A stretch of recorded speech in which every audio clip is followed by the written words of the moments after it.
I think we should, has somebody gone into the Facebook page and just let them know to come in? Murad or somebody, please. I'll take care of that. Why don't you go ahead and start? Okay, all right. Floor is yours, Samar.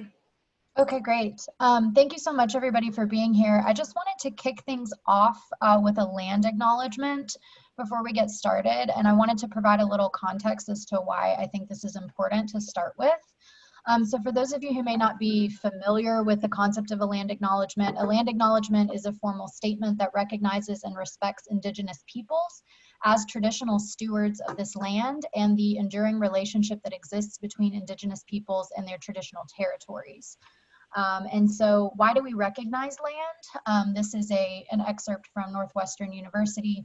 It says, to recognize the land is an expression of gratitude and appreciation to those whose territory you reside on, and a way of honoring the Indigenous people who have been living and working on the land from time immemorial.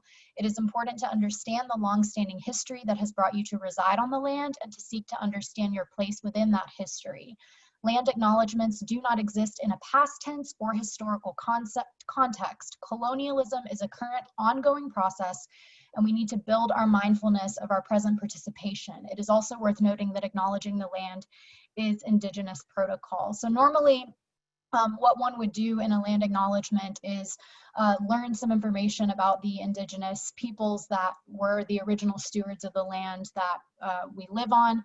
I live in East Tennessee in Knoxville. I reside on the land that was originally inhabited by the Eastern Band of the Cherokee. But I'm posting a link in the chat so that you can find, it's this nativeland.ca. You can put in your location and find the tribe that has the land where you are now living. And I thought this was especially important to include because our own country was founded under the same logic and the same type of settler colonial project that is ongoing in Palestine and is still ongoing today.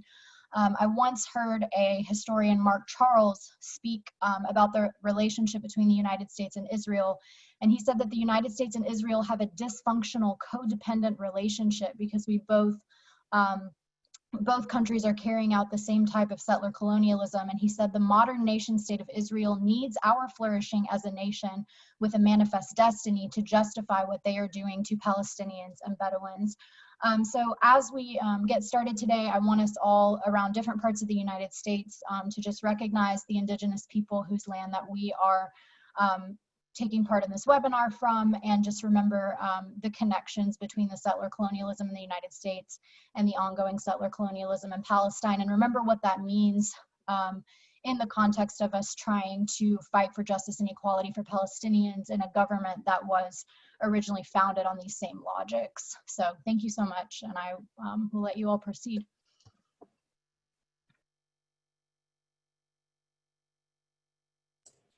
Thank you very, very much, Samar.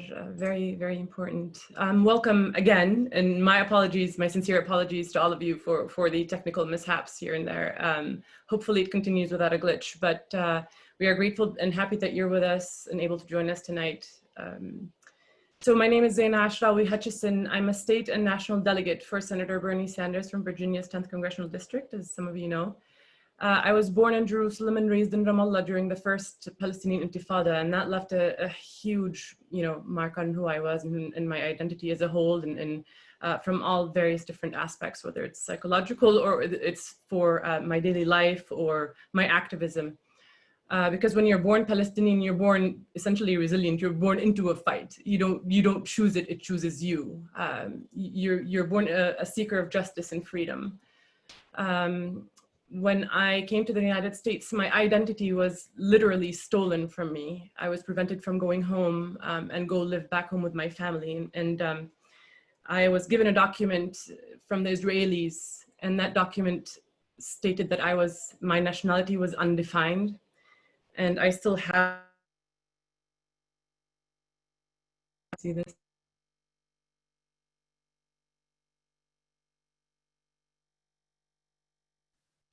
Unmute yourself, Zeina.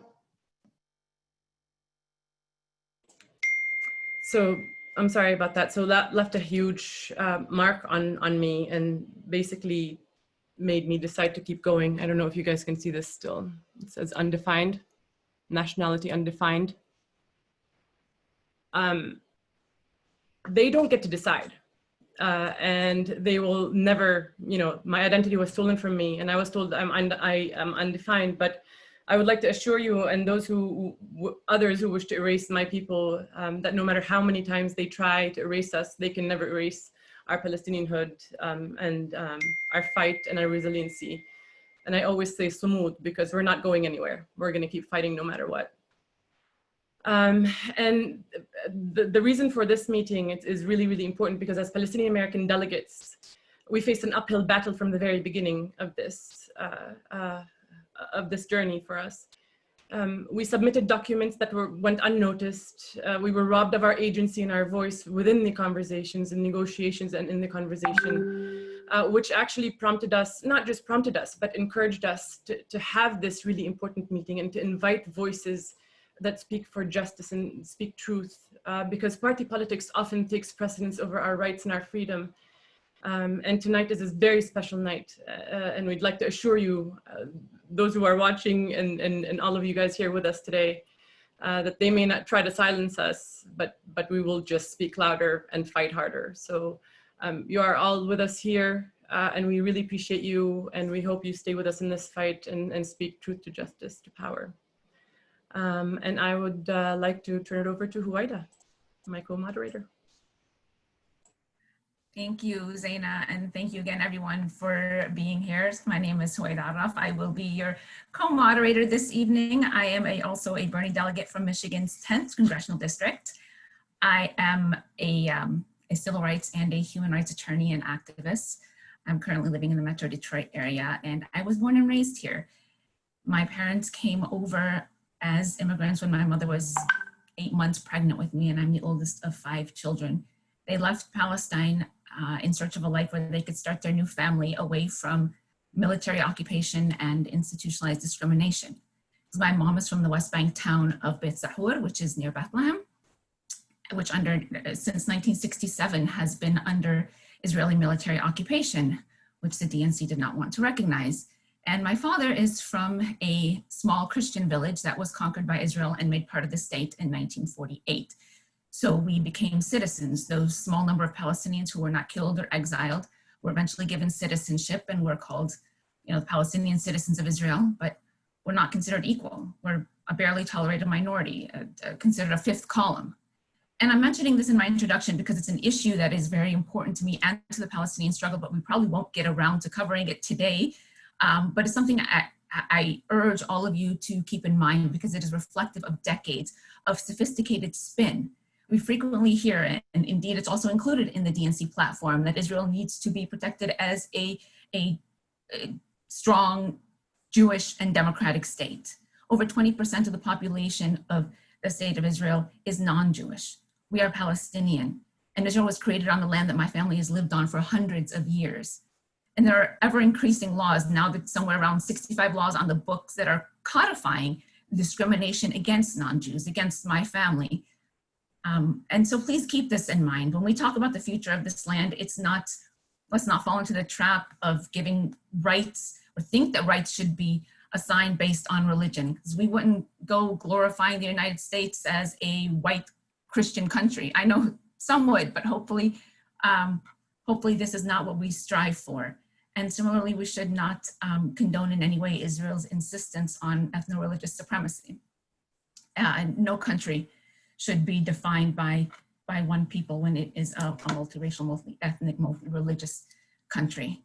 And so to discuss these problems about this region that is so close to us, that our families are there, and our struggle within the Democratic Party and fighting for justice and pushing the Democratic Party to actually live up to the values that it claims to represent, we have a brilliant lineup tonight. We will start off, just briefly, with brief introductions from the DNC Palestinian American Delegates, which I've been so proud to work with to push this fight forward. And then we'll move on to one of our delegates, who's also a councilman from California, who will go over some of the issues very briefly. And then so honored to also have with us Dr. Cornel West and Professor Judith Butler, who we will introduce a little bit more right before they speak. And we are aiming to leave 15 to 20 minutes for your questions. Please type the questions in the chat because there are so many of you. We're not going to be able to have speaking questions, but we have people monitoring the chat that will collate the questions, throw them to us, and we will try to get to as many of them as possible. And with that, thank you again for being here. And I'm going to turn it over to brief introductions, starting with my colleague, Samir. Hi, everybody. My name is Samir Awad. I am a Bernie Sanders delegate from Tennessee's 2nd Congressional District, which is Knoxville, East Tennessee, the mountain area, for those of you who are maybe familiar. My dad is from Nablus in the West Bank of Palestine. His grandfather was from a village called Sarama in the area nearby, and his mother was from the city of Nablus.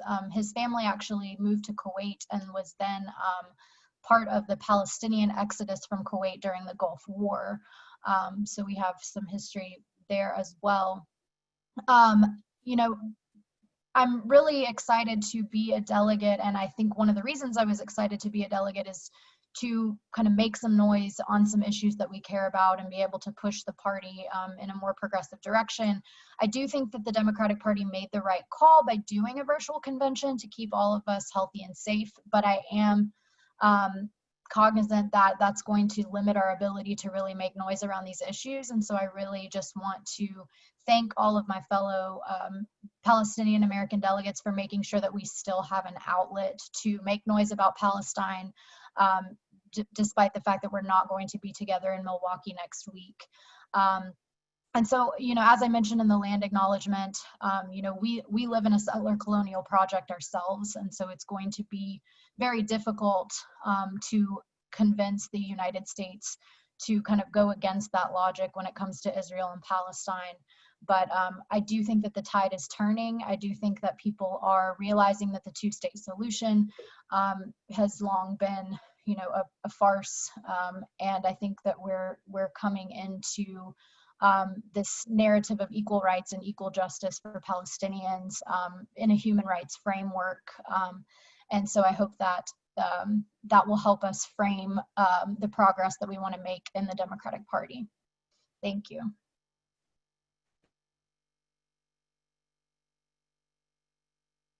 And who am I passing it to? I'm sorry, I forgot. Murad? Mo?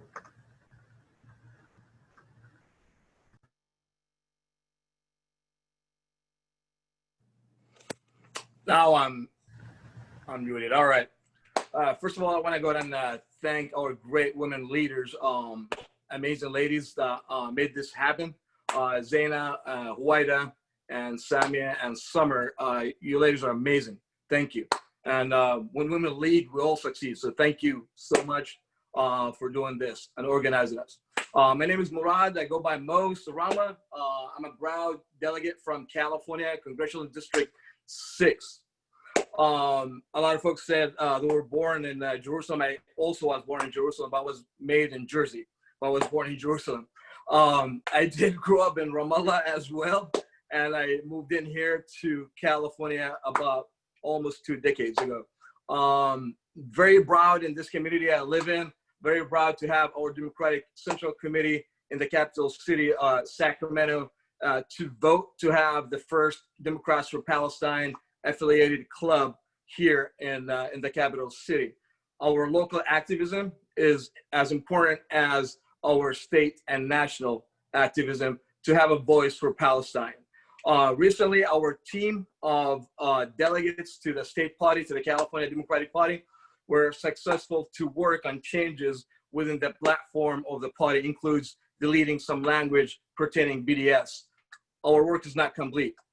Our work is not complete, and we'll continue to work on our local, state, and national level until our voice is heard. We're not going anywhere. Thank you. Ambassador over, I believe, to Ibraheem.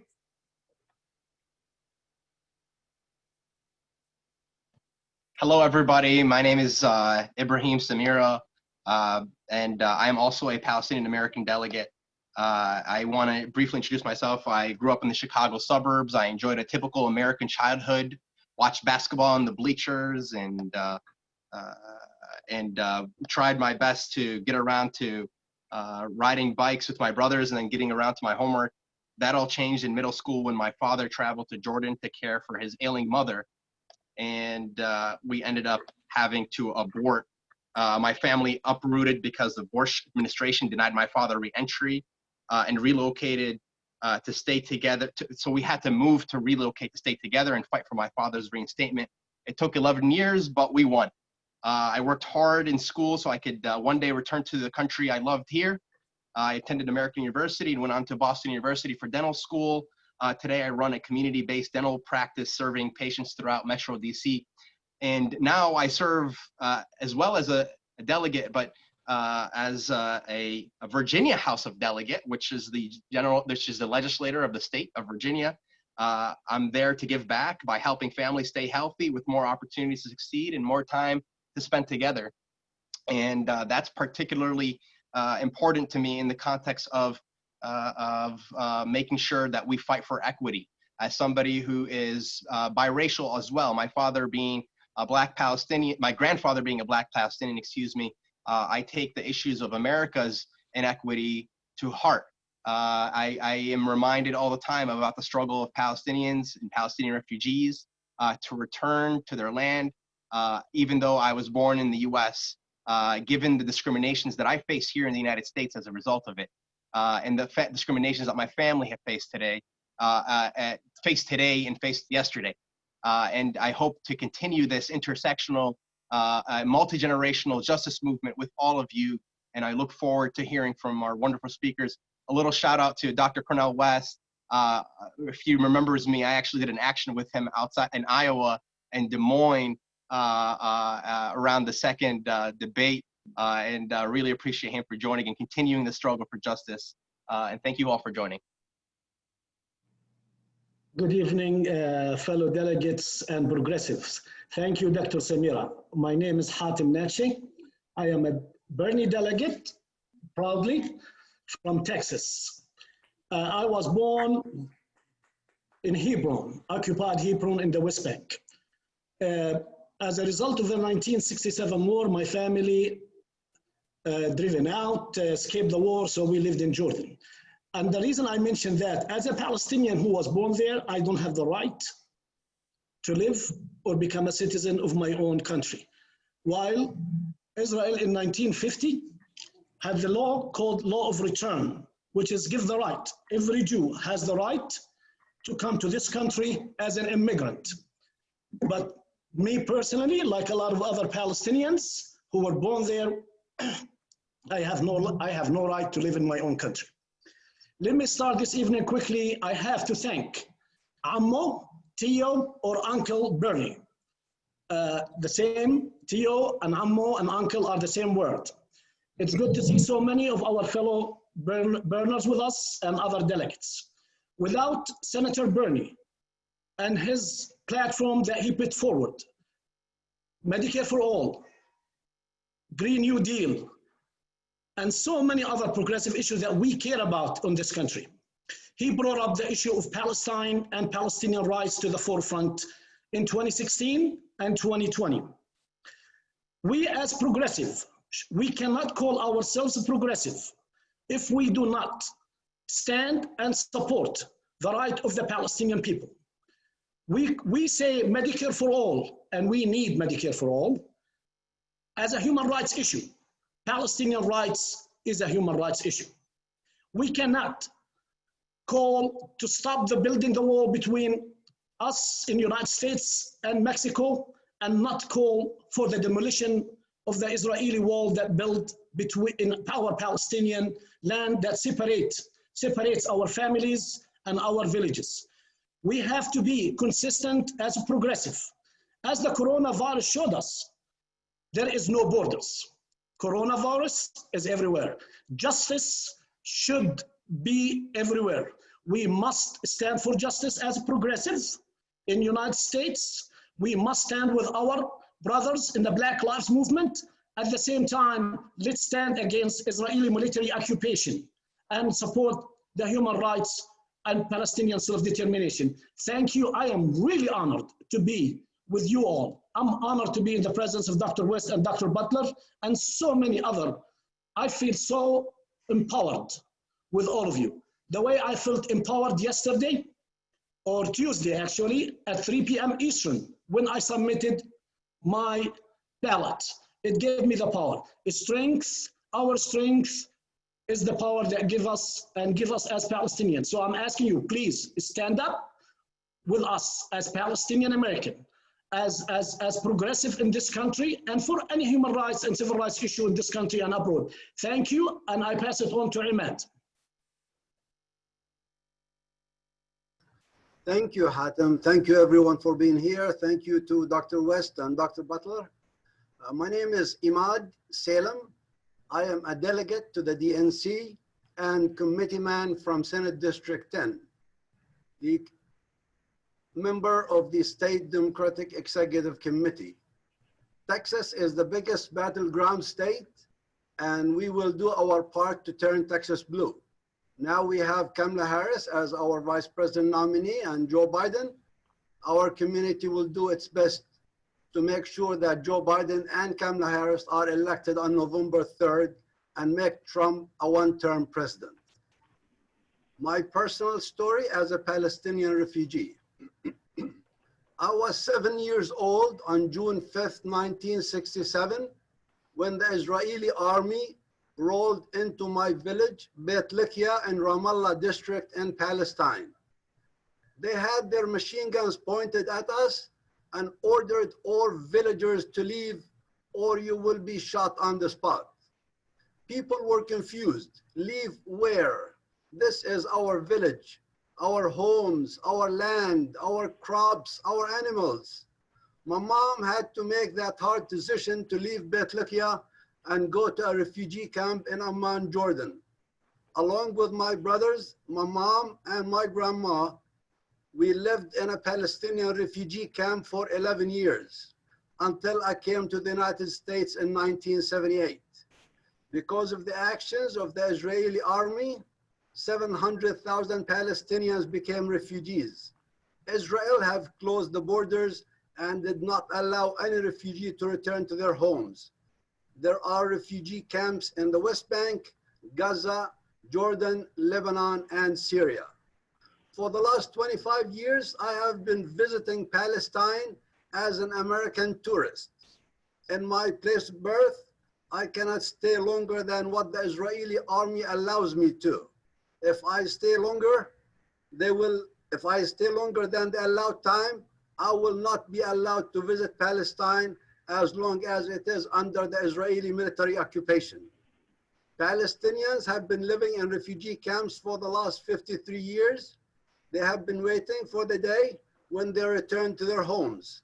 As a Palestinian American, I want my Democratic Party to call on Israel to end its military occupation of Palestine and help establish an independent Palestinian state in the West Bank, Gaza, with its capital in Jerusalem. Thank you. I turn to Samia. Thank you, Brother Emad. Hello, everybody. My name is Samia Assad. I come to you from Albuquerque, New Mexico. I am a Bernie Sanders delegate. I'm CD1 alternate. I just first want to say I recognize I'm a Palestinian American settler on indigenous land. I recognize we are privileged. It is on Tiwa land that we are settled here in New Mexico, in Albuquerque. The stories that preceded me pretty much touched on much of what I wanted to say. But just briefly, I will give you just a little description of who I am. I am a third-generation American. I am Palestinian from the village of Beit Hanina originally. I am the mother of 9 kids, 5 grandchildren. And I am a social justice activist and organizer here in Albuquerque. Look, at the end of the day, we all come to the DNC with our hearts open that our leadership will see the moral and ethical responsibility they have on their shoulders to give Palestinians and address the Palestinians' human rights. We are not the exception when in an era that we live in that's crying for human rights and recognition of Black lives, recognition of immigrant communities. Palestinians are no different. We deserve to be treated in the same lens as everybody else. And I said I was a social justice warrior. I've marched with the Women's March. I've marched with Reverend Barber with the Poor People's Campaign. I've marched with indigenous communities to call Indigenous Day instead of Columbus Day. I marched to the border to say no to families separated. I demand that this movement and this Democratic Party recognize our humanity and stand up and say Palestinians will be treated equally as Israelis and everybody else. Thank you so much. I think Iyad is after me, right? Yes. Good afternoon, everyone. My name is Iyad Afalqa. I am not a delegate for the DNC 2020, and there's so many reasons for that. However, I'm a delegate from the 2016, where I was privileged to be for Senator Bernie Sanders. I was born in Jerusalem because the hospital is in Jerusalem, but I spent my formative years in the northwest side of Jerusalem in a small village called Beit Surik. My mom is from another village called Der Diwan, which is the East Ramallah. That's how we end up being here in the United States. Currently, I served as the elected chair of the California Democratic Council. For those who don't know, California Democratic Council was the first grassroots organization was established in the state of California in 1952 because the Democratic Party was not the party of the people. They were not caring about what people want and what they need in order to move things forward. This organization is a 500 plus clubs organization, and I am the first person of color, the first Palestinian, the first Muslim, the first immigrant, the first person with an accent who become the president of this organization. So today, I am privileged to join my sisters and brother in this conversation, and thanks for all the ladies who put this thing together.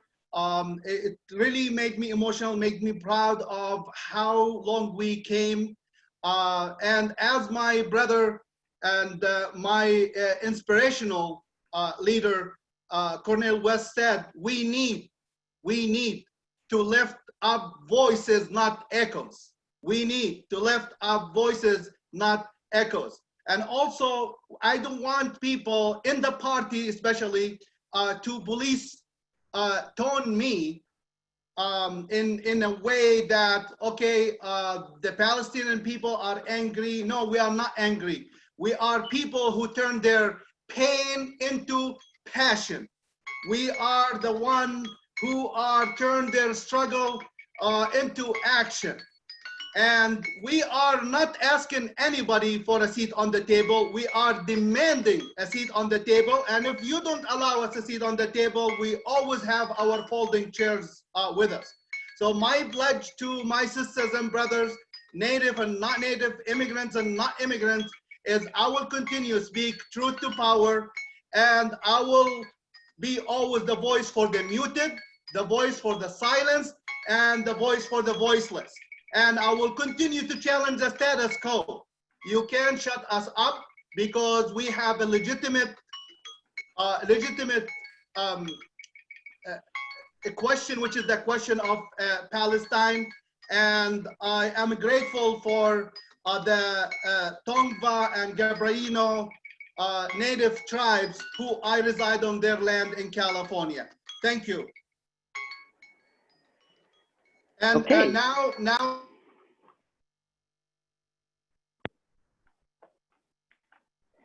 Okay, thank you, Iyad. Hello, good afternoon, everyone, and thank you for joining us.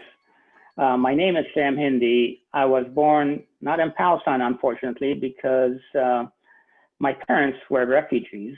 So I was born in Beirut, Lebanon, to Palestinian refugee parents who fled their home in Palestine during the Palestinian Nakba, which happened in 1948. For those who don't speak Arabic, and I see many of you here on the call do not speak Arabic, it means a catastrophe. The catastrophe for the Palestinian people happened in 1948 which resulted in the displacement of more than 700,000 Palestinians to neighboring country as a byproduct of the establishment of Israel. I am a human rights and justice activist, 2016 and 2020 Bernie Sanders DNC delegate, and I currently serve as a council member in Foster City, California.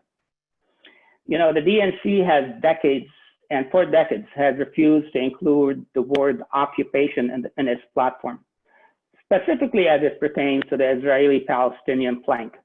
This year, unfortunately, was no different. If the DNC believes the word occupation is ugly, they are correct. If they believe it is oppressive, they are right. If they believe it is brutal, once again, they are correct. But if they believe that by ignoring the reality on the ground created by the Israeli, including the deprivation of Palestinians from their human rights, they are grossly mistaken. It is important to note that this is contradictory to the core values of the Democratic Party of human rights, freedom, and self-determination. Brothers and sisters, what we are talking about today and what the Palestinians are facing is not just an Israeli occupation. Rather, it is the colonization of Palestine and the Palestinians. This is demonstrated by the settlement enterprise that Israel has been pursuing since 1967 occupation. One simply has to look at the map to see what has happened look at a historical map of Palestine to see what has happened with Israel's colonization plan and how it proceeded in stealing Palestinian land and building the settlement enterprise, which is illegal under international law. When we and our allies are fighting for and advocating for including in the platform, is not a word or 10 letters of occupation. It is rather the lives of more than 4.5 million Palestinians suffocating and being subjected daily to the brutality and inhumane living conditions inflicted upon them by the Israeli occupier. Israel has been violating international laws for decades with impunity and, sadly, with the assistance of the US government. These violations include land theft, settlements building, deportation, and ethnic cleansing and home demolitions. Even the children are not spared and are subjected to arrest and inhumane treatment. The entire Palestinian population is subjected to daily humiliation at Israelis' checkpoints, roadblocks, and during Israel's raids to their homes. Just to be clear, settlements buildings and land theft flourished under the watch and with the financial assistance of the US under the Clinton and Obama administration. Currently, the US is providing Israel with $38 billion in military aid over a 10-year period. The billions we give unconditionally to Israel, as we all probably could agree, could be spent on domestic priorities and social programs benefiting our most marginalized communities in the United States, which is especially important today as millions of Americans suffer without healthcare, jobs, education, and housing amidst a global pandemic. The sad truth and the reality is that Israel colonization plan could not succeed without the US support, which makes us really complicit in violating international laws. US aid should be subject to human rights guidelines and abiding by international laws. We can no longer continue to support Israel blindly without holding Israel accountable for its abuse of human rights and violation of international laws. The current DNC platform, for most of us, is clearly out of step with the democratic borders on this issue, as it has been for some time since polls show. 71% of democratic borders oppose Israel's annexation plan, 70% support an independent Palestinian state, and 81% believe that Congress should question the US-Israeli relationship. It is really past time for the party to reaffirm the position of the democratic borders and support human rights and self-determination for the Palestinians. I want to take a moment to thank everyone who is standing with us in solidarity with us in our fight for human rights and self-determination for the Palestinians. Your support gives us hope that one day soon, we can all celebrate justice and freedom for the Palestinians. There are many issues that we could touch on other than the occupation, the settlement, the human rights abuses, and violation of international law. But given the time restraint today, I want to turn it into our fantastic guest. So with that, I'm just going to leave you with 2 words: free Palestine. Thank you very much. Sam, thank you so very much. I mean, tears, honestly, I just, and now it's time to introduce a man who really needs no introduction. A professor, a philosopher, an author, an activist, a humble and kind brother, a voice for justice and equality, selflessness, passionate, compassionate, and on a path and a mission of truth, love, and justice. On his righteous and beautifully radical and truly humbling quest to uplift the voices of the marginalized, ostracized, and oppressed in words, in song, and in solidarity. It is my absolute honor, and it is with pride that I introduce my brother, Dr. Cornel West.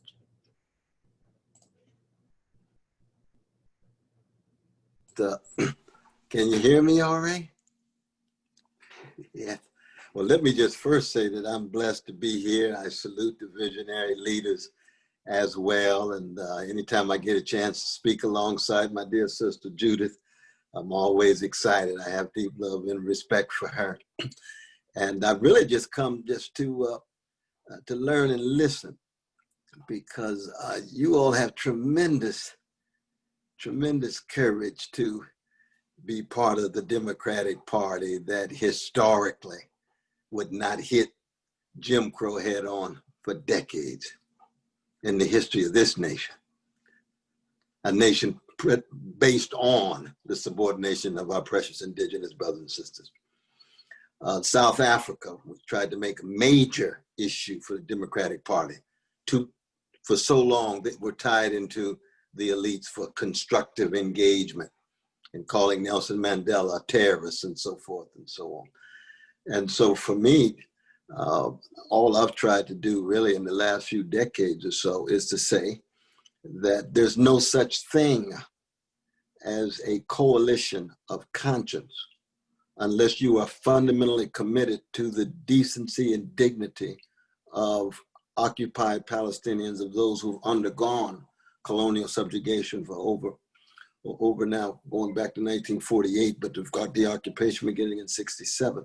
And it has everything to do, in the end, in my own humble opinion, to morality and spirituality. By morality, all I mean is just integrity, honesty, decency. What does it mean to be a human being trying to be decent, have integrity, have an honesty, and a solidarity with those who suffer? And by spirituality, I don't mean anything ephemeral. All I mean is just imagination and vision that allows you to have an empathy with people who are suffering and to be with them and how they, in their perceptions, in their actions, and in their collective attempts to change the world. And so I'm just blessed to be here. I'm not going to go on too long. I'm just here to learn and listen. But anytime I get a call from my precious Palestinian brothers and sisters, I try to always be here because it's just such a taboo issue. It's a very sad affair when you have so many progressives who get fired up on a number of different issues. But when it comes to Israeli occupation, when it comes to second-class citizenship, when it comes to the refusal to allow persons to return, all of a sudden, so many progressives not only go silent, but they become afraid. They become intimidated. All of a sudden, the moral consistency and the spiritual constancy of being in solidarity with those who suffer empties out. And we have to be able to bring this issue back over and over and over again, based on what it means to be persons of integrity, honesty, decency, and solidarity with those who suffer. And yes, we need a systemic analysis of power. Yes, we need to understand how the structures of domination operate and so on. But more than anything else, we're going to have, we need free persons who think critically for themselves and are willing to be morally consistent in their concerns about those who are being dominated. And I think that we've made some movements. I mean, I'm here in part because of my love for my dear brother Edward Said. When I was just 20-some years old, we began working together. We had teachers in Columbia in the early 80s. I spent much time in his house with his blessed family. We were trying to get the New York Times to talk about occupation back in the 80s, when they had disputed territories was the language and so forth. So it's a matter of just trying to build on that very rich comradeship and brotherhood that he and I had. I'll never, ever forget him. He's enriched my life in ways I don't have a language for. So here I am now, you know, just one of the few survivors left, going back to those years in the 80s and 90s with Brother Edward and Awad and so many others, raising the same issues. So let me stop now. And should I introduce my dear sister Judith Butler, or do you all? It's up to you. It's up to you. Thank you, Brother West. I would love if you would introduce her, but let me thank you for those words, because what you are talking about is exactly what we need so much more of this country and in our political parties: integrity, morality, honesty, decency. There's been such a silencing, and it's only kind of decades later when it becomes inevitable that we try to change our history and where we stood during the times of great struggle and during times where it was a challenge to stand up and speak truth. And we saw that even last night. You were on with Anderson Cooper on CNN last night and spoke so brilliantly and brought up the Palestinian struggle. And we saw, those of us kind of watching and texting each other live, saw kind of the discomfort on Anderson Cooper's face, but he couldn't stop you. But then when you go and see the replay, that part is cut out. Your part about Palestine is cut out. And the same, you're talking about trying to get to the New York Times to recognize occupation. And, you know, we're still 30, 40 years later, still trying to get the Democratic Party to recognize occupation when we're way beyond that. We're way beyond occupation. Now the human rights community is talking about this as broad settler colonialism, where a brutal occupation is only one aspect of that. Anyway, thank you for your insight. And if you would like, I would have also Sister Professor Judith Butler is another one that needs no introduction. But so thank you. If you would like to introduce her, I would love to have you. Both such an honor to be with you. And thank you. Please keep speaking the truth. You give us, you're not speaking for us, but you're standing side by side with us, and we strengthen each other. Would you like to take it, or would you like me to? All right. I'll just say a quick word that my dear sister Judith Butler is the leading critical theorist of her generation. She has been exemplary in terms of her courage and the kind of moral consistency that I talk about. She exemplifies year after year after year. And that's not a widely perceived phenomena in the neoliberal university. It's so commodified and so bureaucratized, and oftentimes tied to power elites, donors, benefactors, so that to have Judith here as one of the great truth tellers and justice seekers and great thinkers is always a blessing for me. Mr. Judith. Indeed it is. Thank you, Dr. West. And let me just say, when we reached out to Dr. Butler, I think I got a response within 10 minutes. She's like, yes, this is an important issue and I'm honored to be a part of it. Briefly, she is a Maxine Elliott Professor of Comparative Literature and Critical Theory at the University of California in Berkeley. She sits on the Advisory Council of Jewish Voice for Peace, the author of Parting Ways, Jewishness and the Critique of Zionism, The Force of Nonviolence, and has published widely on Palestine, the politics of human rights, and the rights of protests, including the boycott, divestment, and sanctions movement. Professor Butler, it's an honor. The floor is yours. Well, thank you very much. I'm very honored to be following Cornel West. I follow him in many senses. I follow what he says. I follow in his path.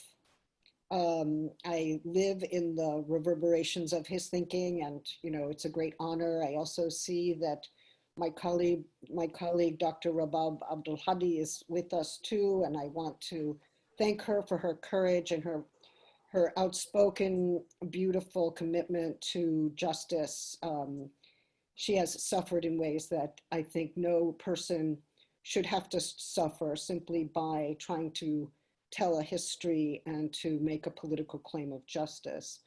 I'm aware today, in coming into this crowd and listening to these moving stories, these stories of sorrow, these stories of struggle, that we are living in the aftermath of the defeat of Bernie Sanders, not just Bernie Sanders, but all that he has enabled for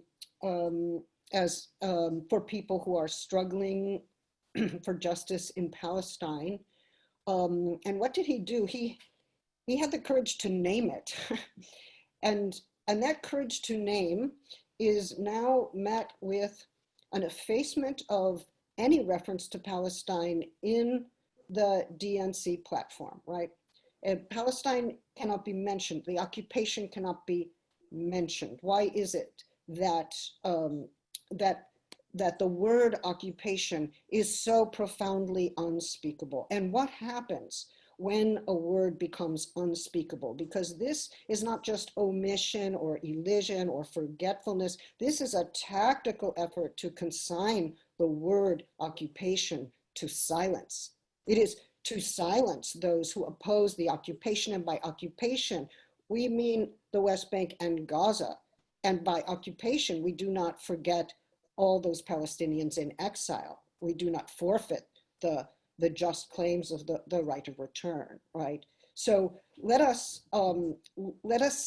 note that this is a silencing effort, and a silencing effort can only be responded to with more speech. Of course, one problem with the more speech, right, the good First Amendment strategy, more speech, is that now if we struggle for political self-determination for Palestine, if we point out the racist or apartheid structure of the Israeli state, if we point out with many Israelis, some of them conservatives, that the annexation of the West Bank as proposed by the Netanyahu regime will be a new form of apartheid. If we point that out, if we say those words, we say racism, we say apartheid, we ask whether a new state formation can come into being that would provide for Palestinian rights of self-determination, equal participation, deciding the political form for Palestinian collective life. We are accused of anti-Semitism. And if the IHRI definition of anti-Semitism is accepted by the Democratic Party as part of its platform, as part of its commitment, what it is doing is silencing the radical critique of radical injustice. And that means that if we speak against injustice, we are accused of discrimination.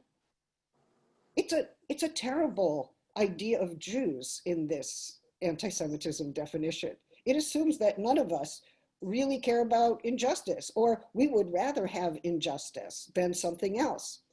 It doesn't understand that the struggle against injustice is also part of the progressive Jewish tradition, and that we don't want to live with occupation. We don't want to live with Zionism in this form. We don't want to live with a racist state. We don't want it representing us. So many diasporic Jews and so many progressive Jewish organizations are absolutely against annexation and not radically enough against occupation, except for some of them like Jewish Voice for Peace. But seriously, it is a demeaning idea of the Jews, and it's a devastating consequence for Palestine. In my view, there are three things to struggle for immediately. And one of them is the defunding of all US support for annexation. And then, I mean, that's the immediate. The second, the defunding of all US support for the Israeli military and occupation, get it back on the table.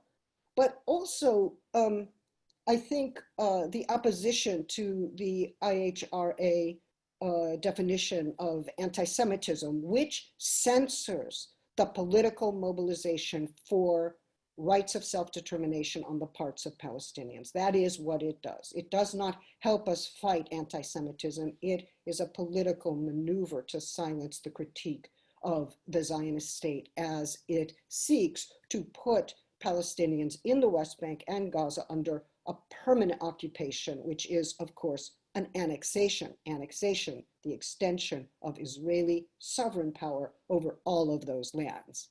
With occupation, we have the illusion, but maybe it's temporary, right? We saw that illusion built into the Oslo Accords, which of course were always,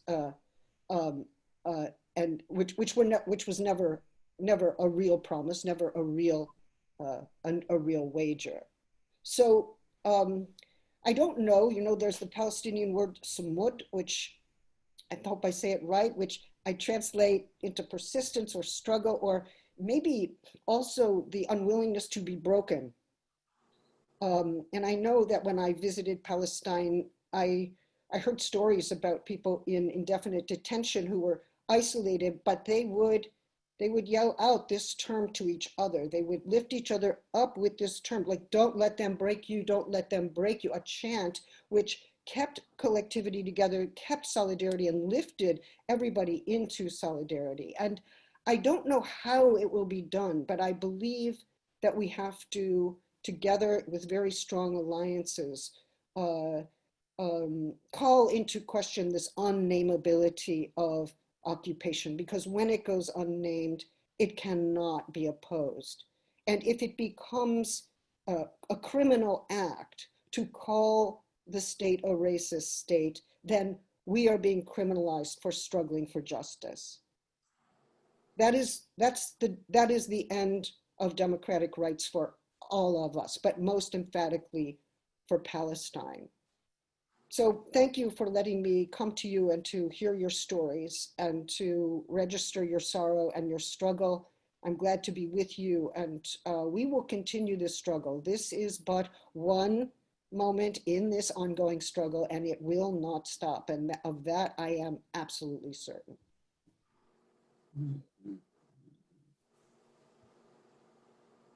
Thank you so much, Dr. Butler and Dr. West and everybody for being here. We are now going to jump.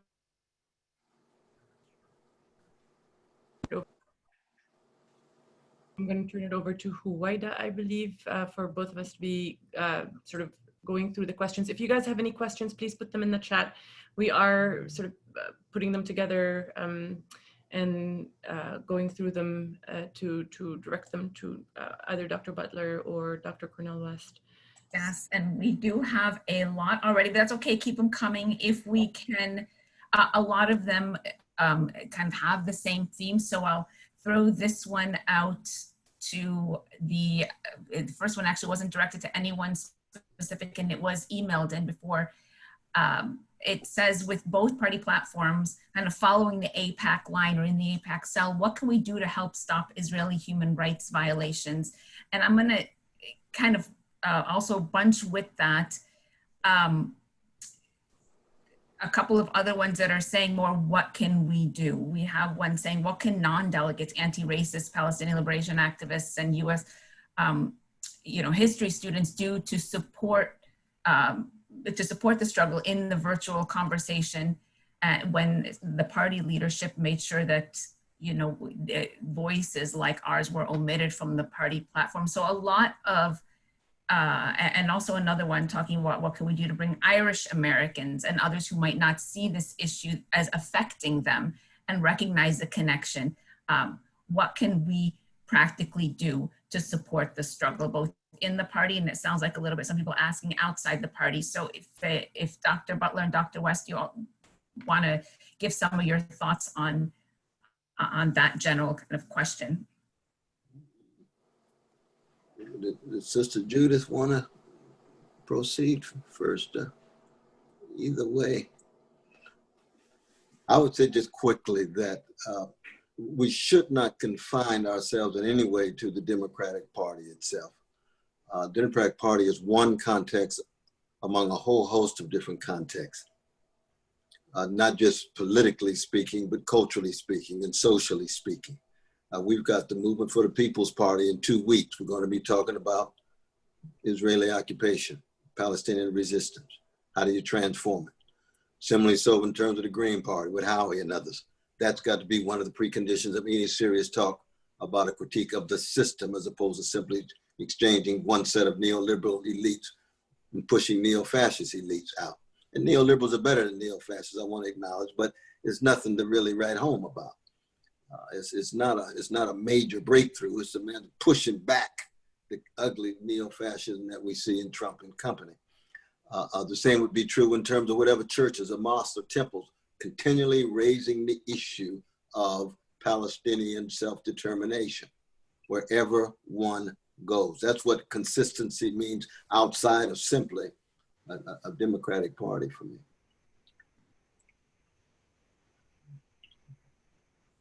Thank you, so important. Yes, Dr. I just want to say we have to struggle to keep Palestine on the educational agenda as well, to be able to tell the history of Palestine, to be free to do that in our classes without being accused of anti-Semitism or without being subject to censorship or retaliation.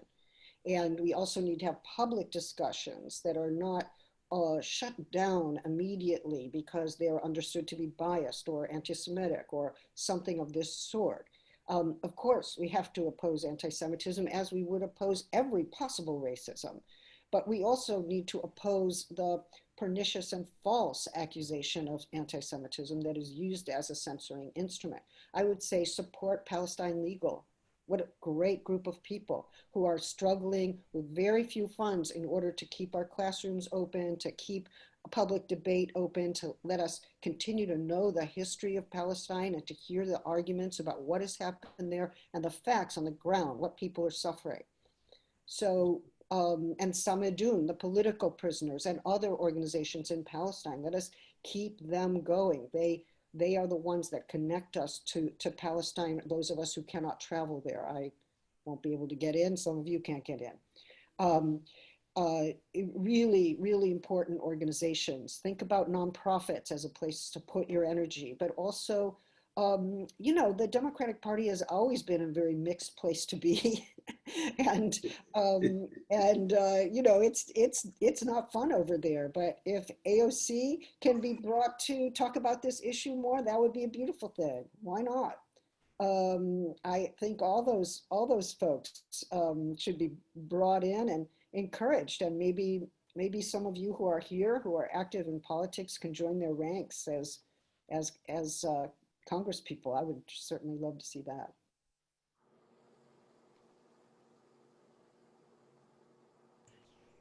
Thank you so much, Dr. Butler. Dr. West, would you like to comment on the same thing, or should we? Would you like to go to the next question? Well, I think maybe the next question. Yeah, absolutely. Yes, okay. Let's see here. I'm going to actually turn it over to our delegate, Samia, who has a question for each of our guests. Thank you, Zeina. Thank you so much. Dr. Butler, you talked about the definition of anti-Semitism by Ihra, and I want to ask you, when is it time for the progressive Jewish communities to decolonize that definition? Because it has taken hold of the Jewish community as well as the Palestinian community, and and legal efforts were limited. When do you think we can decolonize that conversation? For Dr. Cornel West, should I let her answer, or should I go to the next question? Well, whatever you like. Dr. Cornel, like I said, I'm part of multiple movements. Part of the Women's March, we mobilize millions. We're part of the Poor People's Campaign. I'm chair, and I recognize how powerful the movements were on the ground. And we pretty much moved that needle a little, As we see, maybe that's why Kamala Harris was picked, to kind of appease some of the Black community and the people of color's demands for change within the Democratic Party. My concern, like many movement builders, is that the Democratic Party is co-opting the movement. And while it is a check mark and it is an accomplishment, look, we love that it's a woman and it is a woman of color. Despite some disagreement with some of her stances, it is a celebration. But it's the road is long ahead of us to actually get what we want and achieve the goals that we have set forth for a progressive agenda within the Democratic Party. I'd just like you to comment on that, please. Absolutely. But I know that Sister Judith, I think, goes first.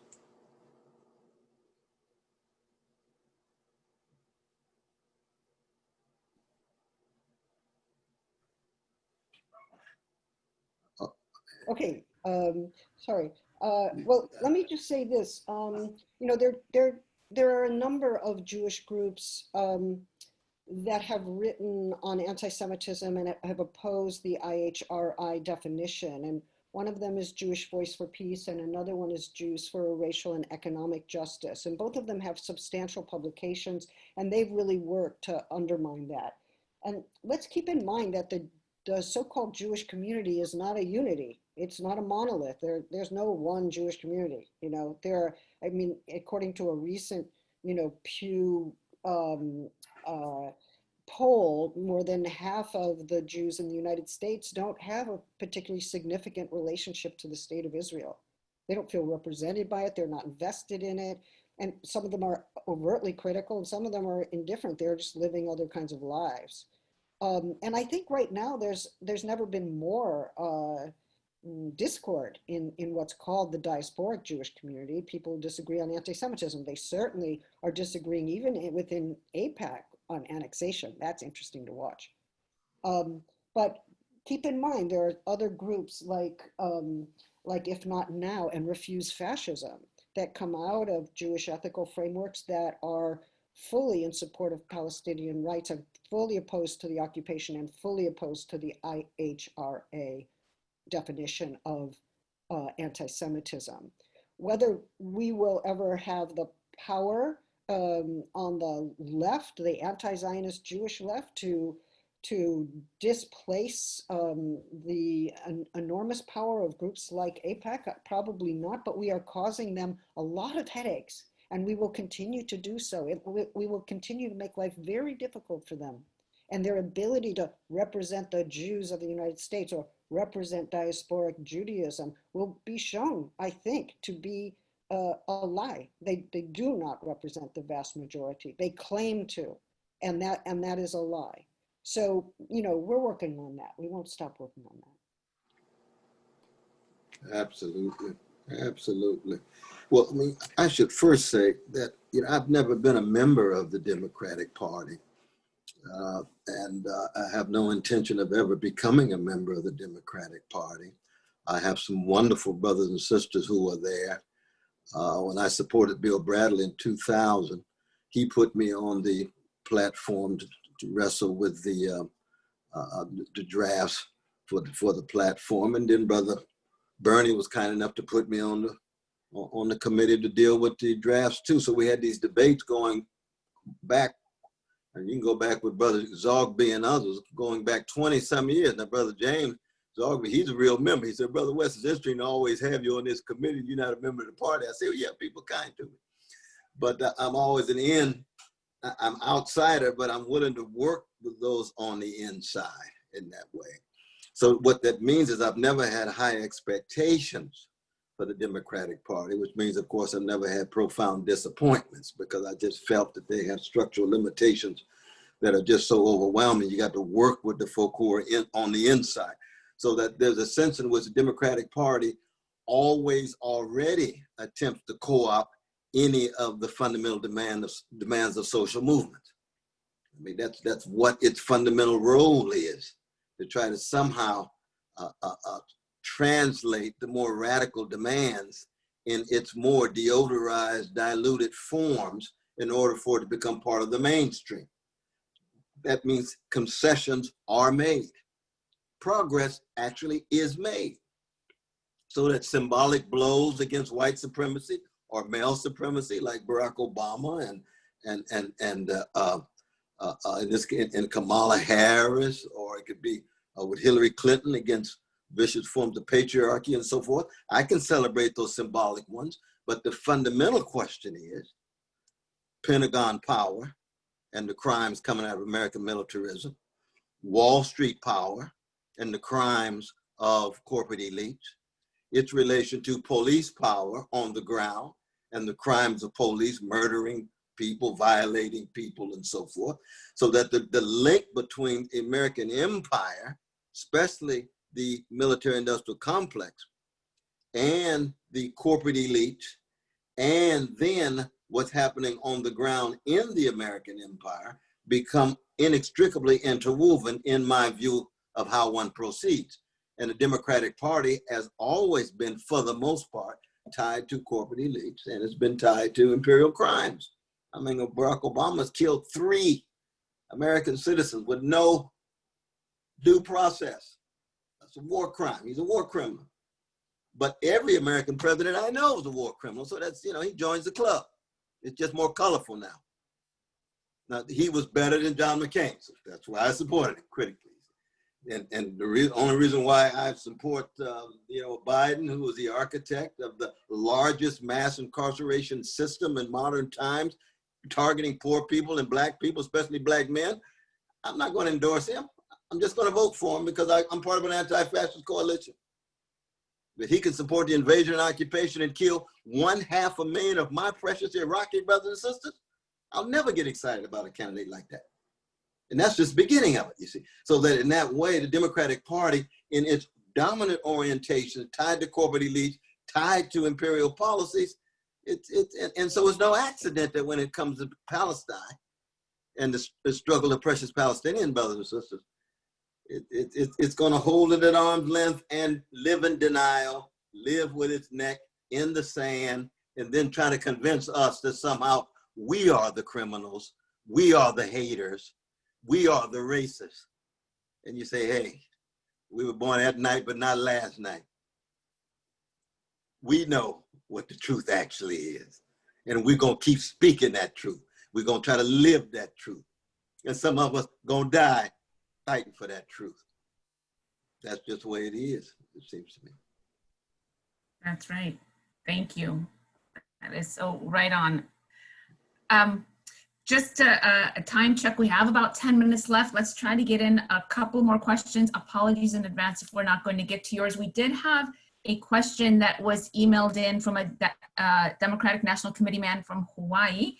And this question, he says, can one of the panelists discuss what appears to be the reemergence of the, quote, liberal hawks in the national discussion over foreign policy, particularly the use of the neo-Cold War fixation on Russia, as well as the role of people associated with Center for New American Security, as well as the role of conservative hawkish pro-Israel groups in targeting progressives in Democratic congressional primaries, unfairly smearing them as anti-Semitic for daring to support Palestinian rights. The foreign policy dimension of the Biden-Harris campaign appears to be fully under the control of such forces.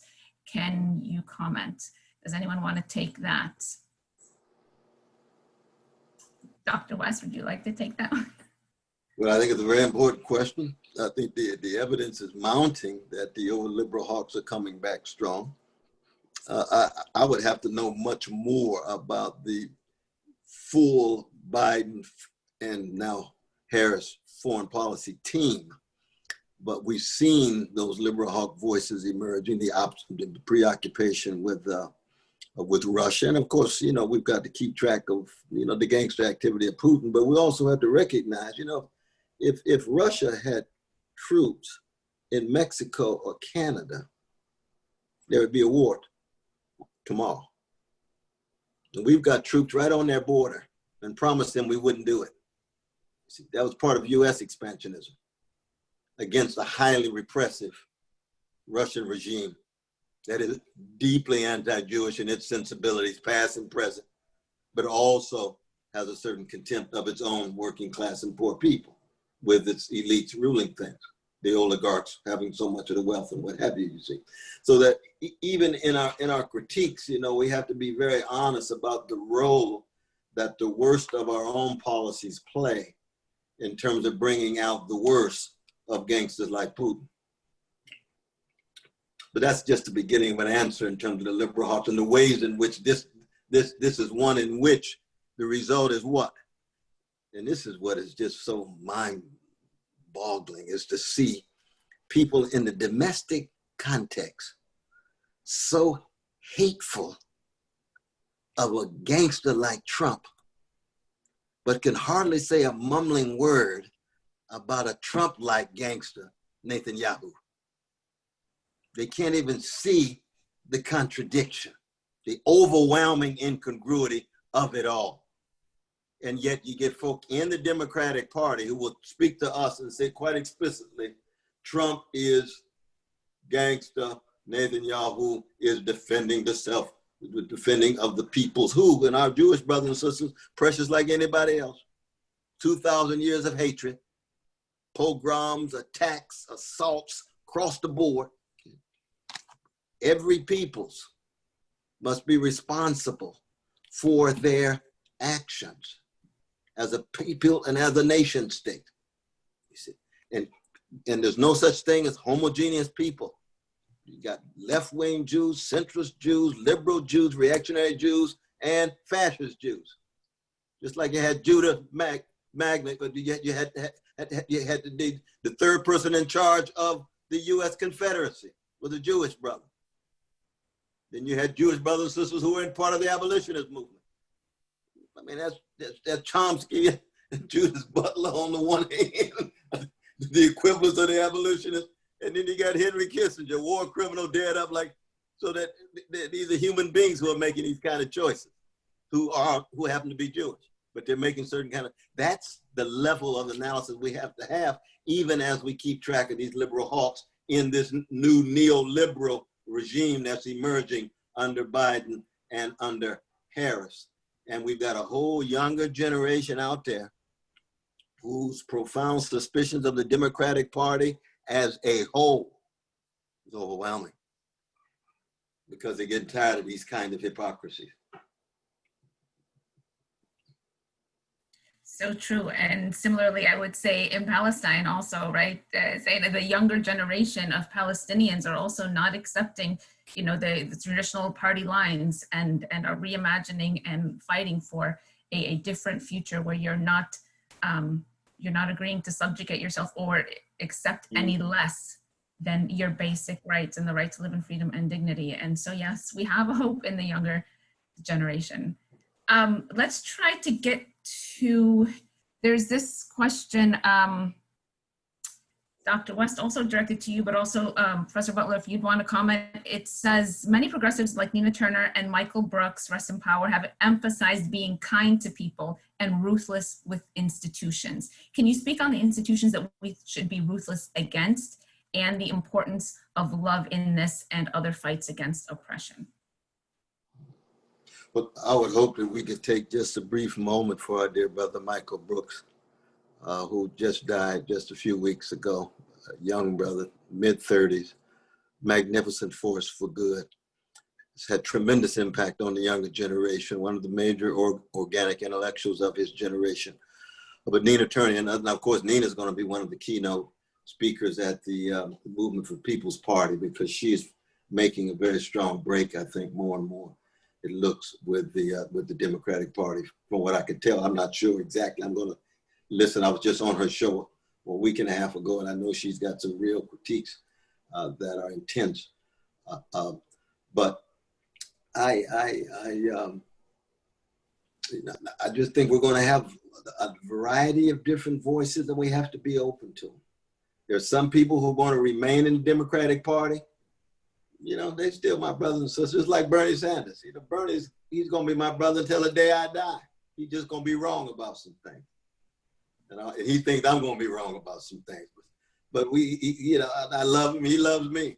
He's more and more tied to it. And if I float further away from the Democratic Party, that's understandable.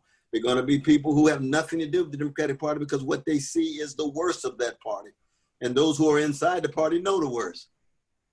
Just like those who in the mosque, they know what's going on in the mosque. They have a critique of it, but they decide to stay. Other folks see the face of the mosque, don't have nothing to do with it. You see the sexism, the homophobia, the transphobia of the church and the mosque and the synagogue, they have nothing to do. And folks say, we on the inside, we know what's going on. We try to fight it too, but we decide to stay. Well, so it is in politics too. People make different kinds of choices, and we have to have a revolutionary patience in that regard, in terms of being able to work with a variety of different people, especially in a neo-fascist moment that we are living in. And here I would highly recommend Sister Wendy Brown's new book, the best thing that we have on neoliberalism and the real fears of shading into authoritarian regimes in this regard. Thank you for that. Professor Butler, did you want to comment on that at all, about institutions that we should be fighting against? Well, there are many institutions.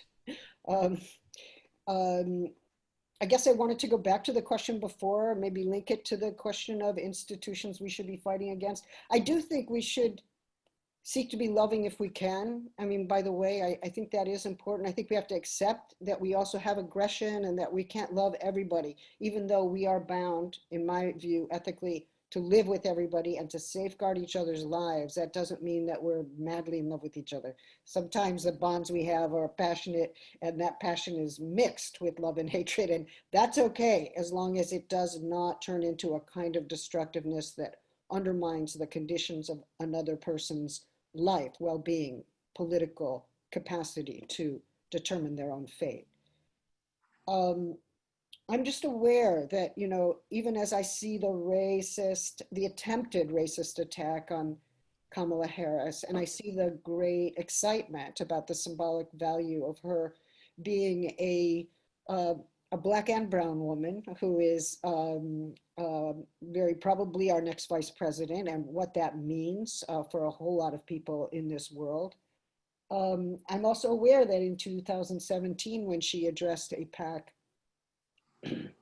she said that she's committed to providing Israel with $38 billion in aid, in military aid, to help defend themselves. And she's not really stepped back from that position. And when asked what she thinks about human rights violations in Palestine, she says, well, the record that Israel has is in the main very good, right? So has she ever really come forth to even admit that there's something of a problem there that needs to be addressed, that any person in politics who claims to be on the side of social justice needs to address? I don't know, but I bet there are some people around her that would be able to talk with her, and some of you, in fact, might have connections with her campaign, or let her know that we see that gap, we see that silence, we see that complicity, we see that support, and that it doesn't work, and it especially doesn't work for the younger generation that want a more radical vision, and it doesn't work for a whole bunch of us who have been in this struggle for a very long time.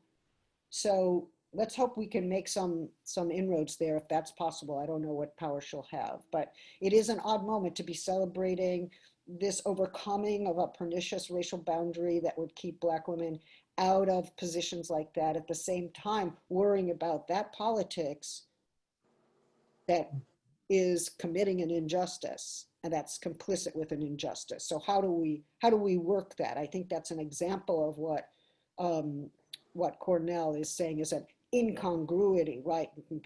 You can be for social justice in some ways and then really quite adamantly against it in others without ever having to reconcile your two positions.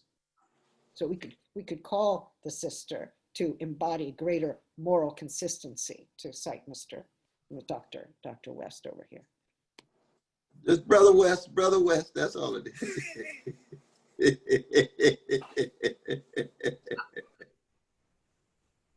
We are, I could stay on for a lot longer, but it is 7:30 now, so we're going to have to close it out, maybe addressing, there was just a comment or two about what the delegates are going to continue doing and what are we going to be doing about the, you know, hawkish and the very kind of pro-Israel forces dumping money into campaigns to beat progressives.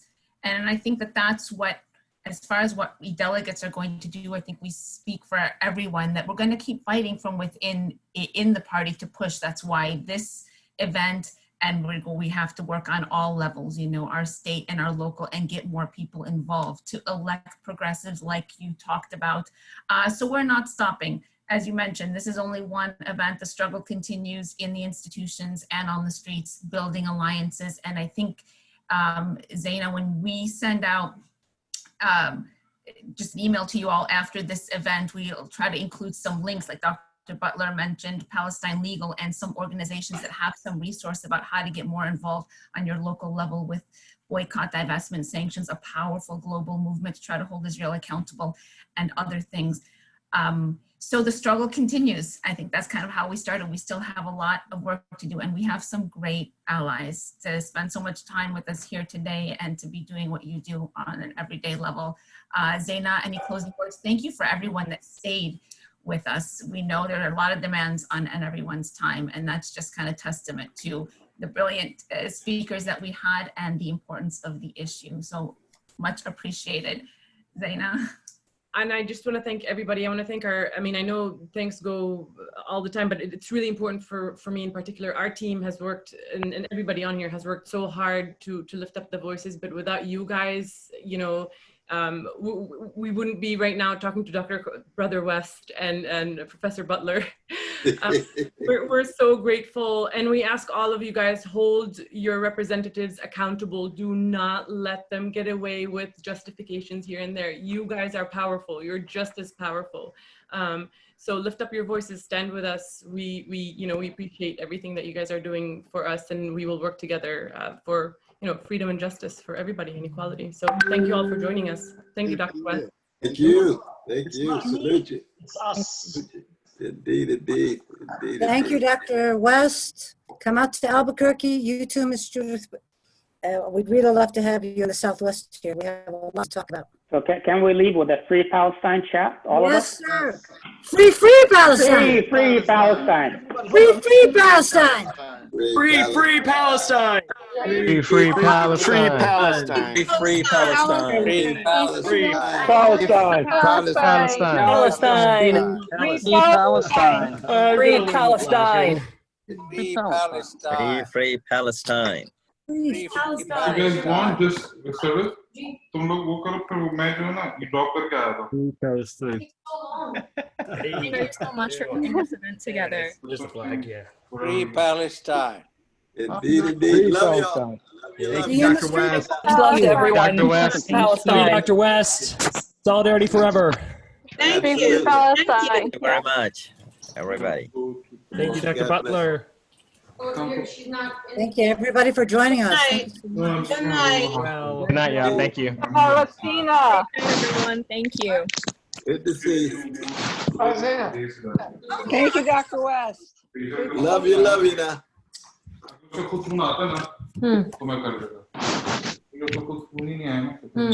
Thanks, everybody. Solidarity. We're going to see you Monday. Viva Palestina. Yes. Okay. Thank you, Karen. Thank you, Karen. Thank you, Karen. Huwaida كلكم. Thank you so much, Ibraheem. لين. يعطيكم العافية. يعطيكم العافية. سميرة عادة برضه. Guys are beautiful. Keep making trouble. Yes, good trouble, Karen. You know how it is. Thank you guys so much for joining us. Thanks, everybody. Thank you. It's just like such a positive ending. We're all trying to get out of here. The only thing is missing is Knafa and Mensef. Nobody wants to leave. Look at this. Everybody's still stuck here. You owe us. It's beautiful. Best Mensef is